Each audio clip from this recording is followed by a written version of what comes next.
Module 2, chapitre 1. Distinguer les différents types de fiches d'équipement. Les versions Xmint Evolution et Xmint Pro vous proposent plusieurs types de fiches d'équipement. La fiche que vous choisirez déterminera la famille d'équipements.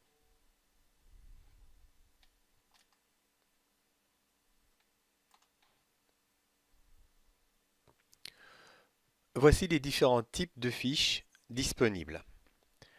La fiche véhicule correspond à la famille d'équipements véhicule. Vous pouvez, si vous le souhaitez, l'attribuer pour le suivi de vos flottes véhicules. La fiche type bâtiment correspond à la famille d'équipements bâtiment. Vous pouvez l'utiliser pour le suivi de vos infrastructures. La fiche de type niveau, très succincte, est utilisée pour les équipements qui ne nécessitent pas beaucoup d'entretien ou pour définir un niveau pour lequel on souhaitera mettre peu d'informations. Par exemple, une zone géographique comme un atelier. Et la fiche équipement type universel correspond à la famille d'équipements standard. C'est la plus complète, c'est celle qui est utilisée généralement. Elle est utilisée pour à peu près tous les types d'équipements, qu'elles soient très précisément remplies ou de façon plus succincte.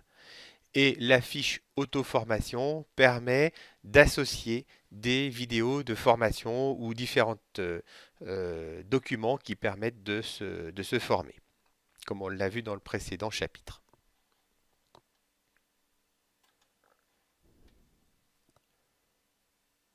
Module 2, chapitre 2. Créer, supprimer un équipement. Pour créer un équipement, nous allons nous positionner à un point de l'arborescence. Donc si vous démarrez bien sûr avec une base vide, vous commencerez directement en dessous de la racine. Ici, jeu démo. Là, on va prendre l'exemple de la création d'un équipement dans l'atelier conditionnement. Donc vous pointez sur atelier conditionnement. On voit ici tous ces sous-ensembles. Clic droit, plus ajouter. À noter que si vous aviez cliqué sur plus, ça fonctionnait aussi. Vous choisissez un type de fiche, donc là on va prendre la fiche universelle et vous cliquez sur OK. Voilà, les champs qui apparaissent en jaune sont les champs obligatoires, donc on reconnaît bien la zone concernant le code équipement et la désignation. Donc on va créer par exemple un poste à souder, poste 01. Le code doit être unique, si jamais il n'est pas unique, le logiciel vous le dira, vous le changerez. Poste à souder. Voilà. Puis vous sauvegardez.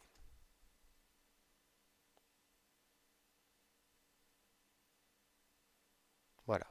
Si on ferme, on verra que l'équipement a été créé ici.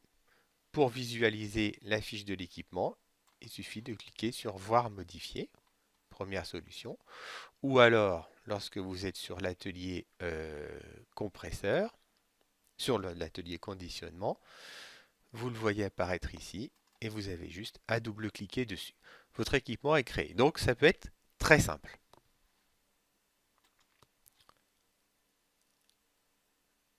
Et si vous souhaitez supprimer un équipement, procédez de la même façon.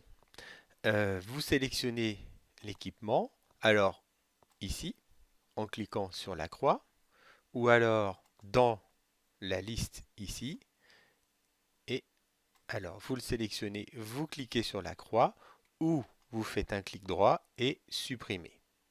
Voilà. Xmat vous pose la question, confirmez-vous la suppression de la ligne sélectionnée? Vous pouvez répondre oui, auquel cas le poste à souder est supprimé.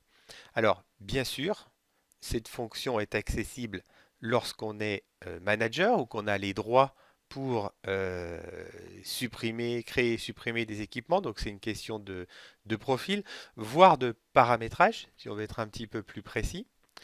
Et vous ne pourrez pas supprimer un équipement pour lequel on aura déjà fait des bons de travaux ou associé des pièces ou autres. C'est-à-dire qu'à partir du moment où vous commencez à renseigner d'autres informations sur votre fiche équipement, vous ne pourrez pas la supprimer. Par contre, vous pourrez l'archiver.